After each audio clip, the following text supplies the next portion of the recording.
Well, hello there. I have some disappointing news for some of you. Might be relief for others, but your ability to do the yoga poses really well, expertly, sexy, beautifully, does not increase your worth, and it definitely doesn't make you a better person. Likewise, for some of you out there, this will feel refreshing to hear, maybe even relieving to know that if you struggle with the yoga poses or feel like you suck at them, or if you can't even do some of them, it doesn't decrease your worth or make you less of a person. You were never unworthy. I want to talk about this today. Yoga doesn't increase or decrease your worth based on the aesthetic performance of the pose. It never has and it never will. It actually doesn't increase or decrease your worth in general, yoga as a practice or a lifestyle or a philosophy. You see, yoga is a system. Yoga is a method, a science, a philosophy that is working to bring you in connection, deeper connection with the worth and the value that you already inherently have and are ingrained with. Let's talk about self-worth through the lens and the teachings of the Bhagavad Gita. This topic has been coming up a lot with my clients and students as of late. And I'm facing my own edges around this as well. So I want to unpack it for you today. Welcome to the Dharma Download, Sacred Teachings for Modern Living. This is where ancient wisdom meets your everyday life so that you can grow, evolve, and walk your path with more clarity and more purpose. I don't know if you've ever found yourself, actually I do know, because I talk to so many of you. I know that many of you have found yourself wondering, am I enough? Am I doing enough? Am I giving enough? Am I on the right path? I know for me that as a very self-aware person, although that is a gift, it also can be such a curse. It turns into self-doubt, and I'll catch myself analyzing my motives, questioning my path, comparing where I am to where somebody else is, and I'm sure you all can relate. And underneath all of that is this subtle feeling of needing to prove my worth. Yes, even me, Dharma Shakti, struggles still in some ways with needing to prove my worth. I am 100% certain that you have felt that too. That's why I'm making this video. So what's beautiful is the Bhagavad Gita actually speaks directly to this, just not in the language that we expect or are used to. I've been doing some research around what the Bhagavad Gita teaches about self-worth. The Gita doesn't teach you how to build self-worth. It teaches you how to remember that your worth was never in question to begin with. So let's unpack beautiful wisdom and philosophy from the Bhagavad Gita. You are not your roles or your results. In chapter 2, Krishna teaches that who you truly are, your essence, your true self, the Ātman or the Jiva, cannot be diminished by failure, and it cannot be inflated by success, which means your worth doesn't go up when things go well, and it doesn't go down when things don't. We live in a world where everything is measured, everything, your output, your performance, your visibility. But the Gita, the Bhagavad Gita, is reminding us your worth is not on the same axis as your performance. I'm going to say that louder for those of you who need to hear it again. Your worth is not on the same axis as your performance.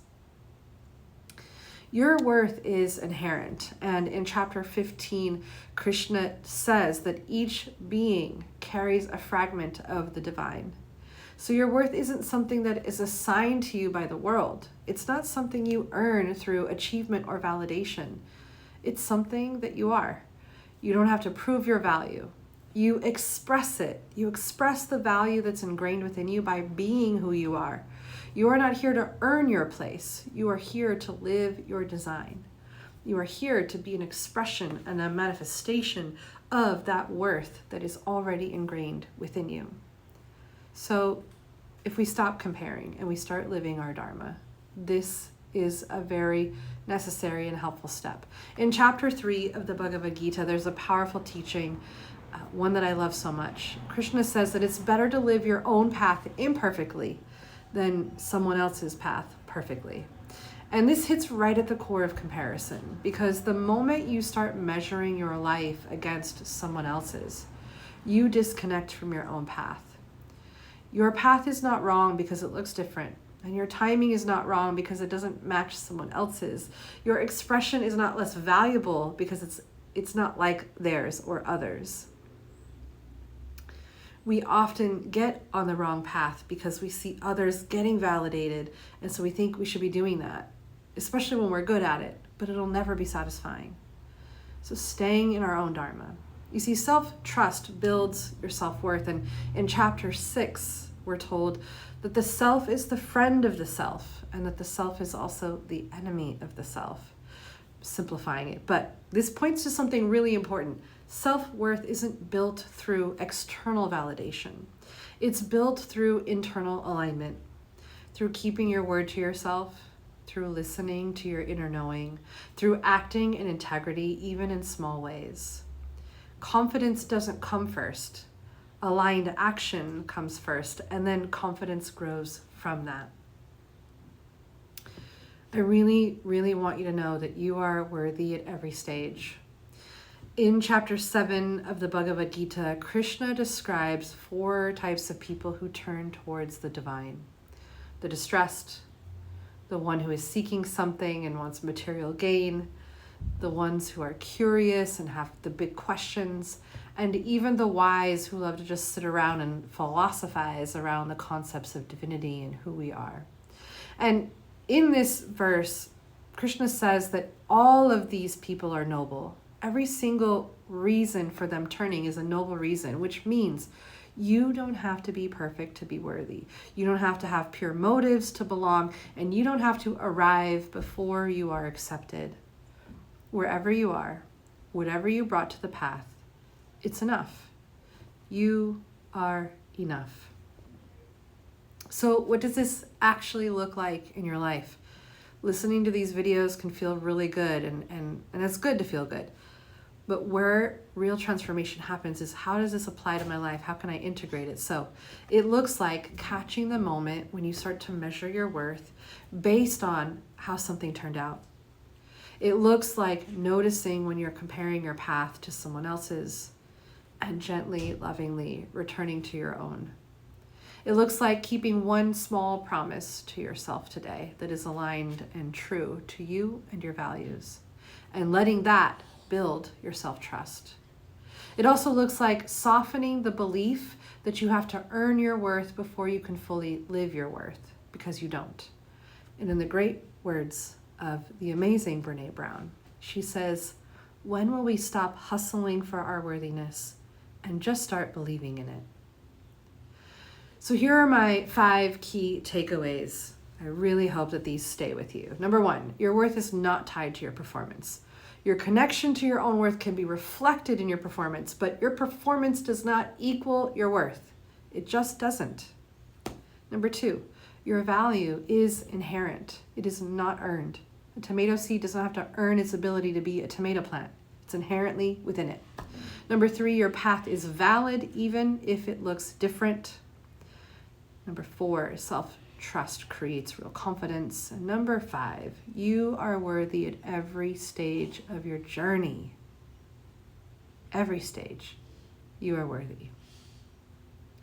I recommend that you maybe reflect on these questions today. I highly recommend you journal them.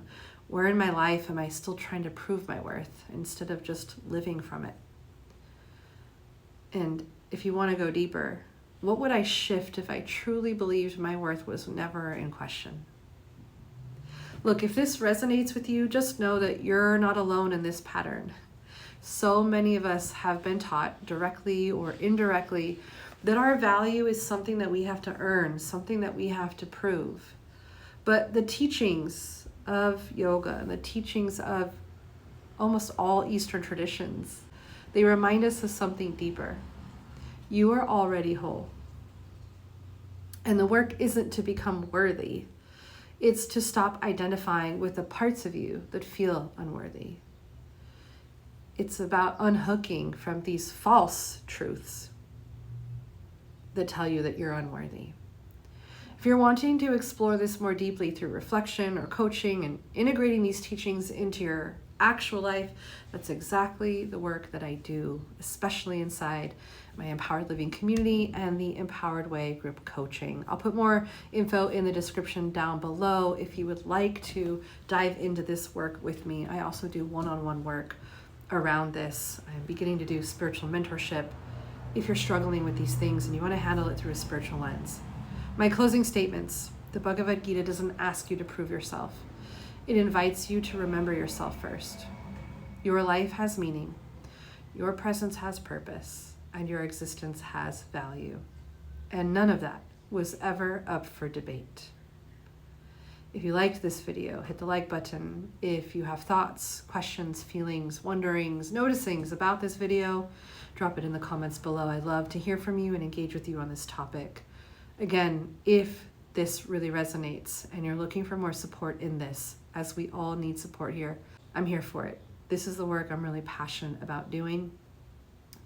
Remembering your worth is important to me, because when you remember your worth, you're able to step up and lead within your homes, lead within your circle of friends, lead within your communities in the ways that you were designed to contribute to all those people and to this world, and to uplift it with the worth that you already embody. So again, reach out to me if you are interested in working together. I'll drop a link down below to schedule a free call with me if you'd like to have a free call and unpack all of this. Again, if you want to go deeper, I will be putting a whole deep dive journal prompt into the Empowered Living community. I'll put that link down below. That's a free online community for you to join. I'm doing 2 free workshops there a month, a lot centered around these worthiness things and confidence and self-doubt and imposter syndrome and stuff like that. So if you'd like to do that work with me, like to explore, there are many ways you can do that. I want you to seize those opportunities. They're right there in front of you. Don't wait. Don't wait, not one more second. Join one of my free workshops, join the free community. If you want to join my group coaching every Tuesday at 3, you can join that too. If you'd like to work with me one-on-one, I will put the link below for you to book a call, and we could talk about what we would work on and what that would look like. But remember, your worth is already ingrained within you. Just like that tomato seed, the worth of the tomato seed is already ingrained within that seed. It doesn't have to earn it. It doesn't have to prove it. It just needs the right environment and the right ingredients, and it grows into the worth it was meant and designed to offer to this world, and you are no different than that tomato seed. I mean, you're not a tomato plant, but you're no different. I love you all so much. Sending you lots of my well wishes your way, that you remember your worth as you move through your week this week, and I hope that you found today's Dharma download inspiring and helpful and uplifting. Now, please take some of this and apply it to your life. Remember that you are worthy. Remember that you are full of worth. And I'll see you next time. Peace and blessings, and namaste.